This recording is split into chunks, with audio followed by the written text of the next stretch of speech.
Hello. So today I decided I would go back to my more literary roots for this video. Now, it's a very eclectic channel at the moment because I'm just doing this to get over my fear of public speaking. And if I keep looking back, it's because I don't know if you can see him, but there's a black and white cat crying because I'm outside and he's not, because he's an indoor only kitty and I don't have anywhere for him to walk outside anyway, and he's not leash trained. And if I go out on deck on a nice day like this one, I don't bring him with me, obviously, because I can't corral the cat long enough to keep him in place. So anyway, today I'm going to be talking about Goblin Market. Now, I studied this in a literature theory class years and years ago, going on, I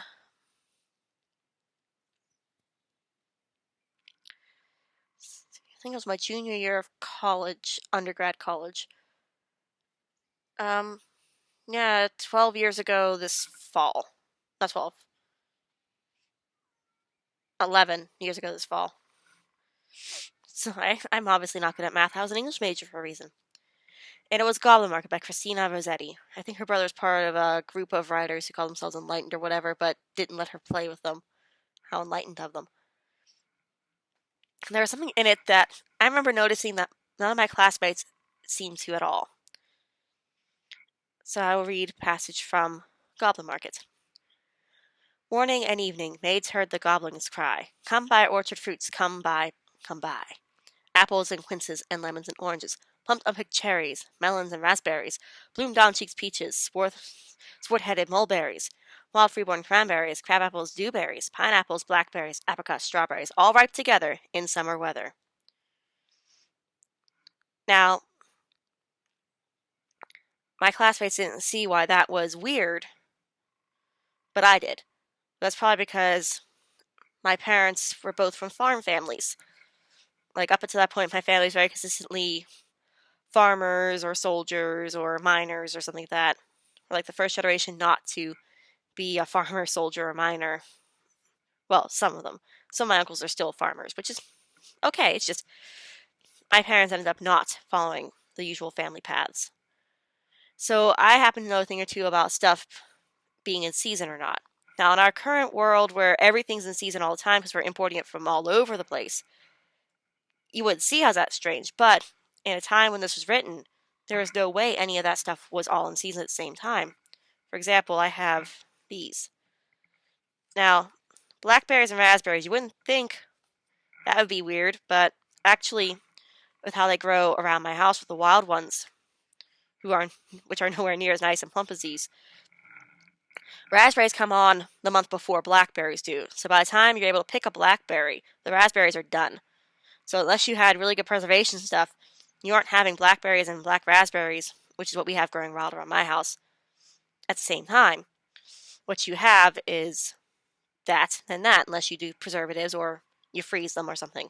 But back in the past, when freezers weren't really an option, you would not have had them all at the same time. And some of the other fruits they list off, cranberries, apples, those are fall fruits. Those are never ripe in summer. Well, when it's your summer in your hemisphere. I mean, again, with us importing stuff from everywhere, including stuff that's definitely not native like this, it wouldn't seem to a modern reader that that was unnatural, which is why it's so interesting how context matters with the past and the present. I'm sure if Christina Rossetti were somehow transported from her time to a modern supermarket, she would be completely baffled by what she described as unnatural and run by the goblins trying to ensnare people is just what we see when we go to a grocery store every day.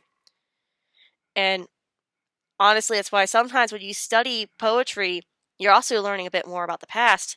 That's also why you should learn about the past, because literature is a product of its time. It always has been and it always will be. So there's always a historical context, which I think is a literary theory called historicism, which I don't agree fully with the tenets of, but in certain cases, like understanding Rossetti's Goblin Market and how that first bit right there is a signal that it's unnatural, does bear keeping in mind the history of the time this was written. There was another thing I studied during a 4-year dead end academically for me.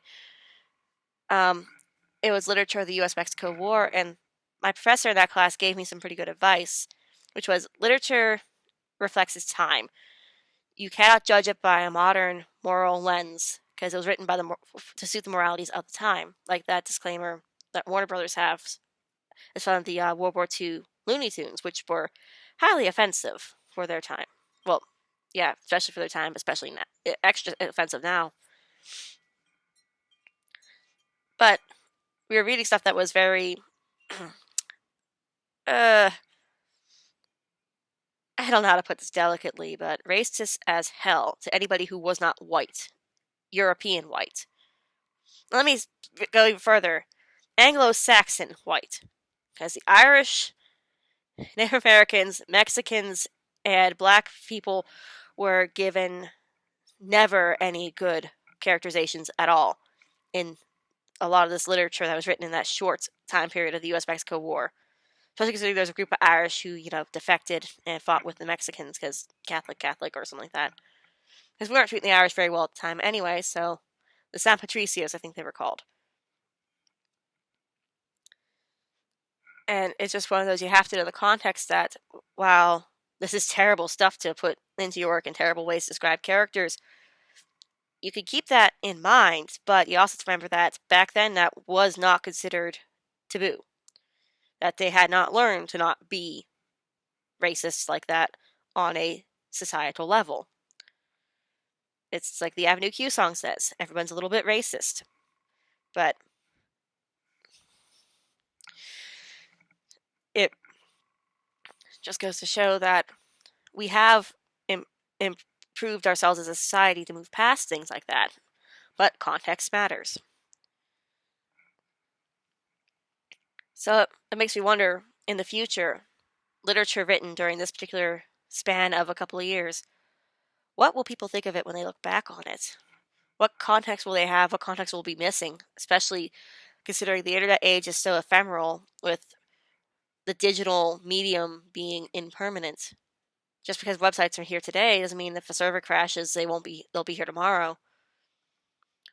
So it's just something to think about how maybe someday someone will look back on literature from this time period and not understand our clues for how something's unreal or not, or our context for why we describe certain things certain ways. So, long story short, sometimes knowing that fruits do not ripen together can lead you to seeing things from a different perspective, that our world has changed since Christina Rossetti put that poem to paper, and it will continue to change. And context will always help make things make a little more sense.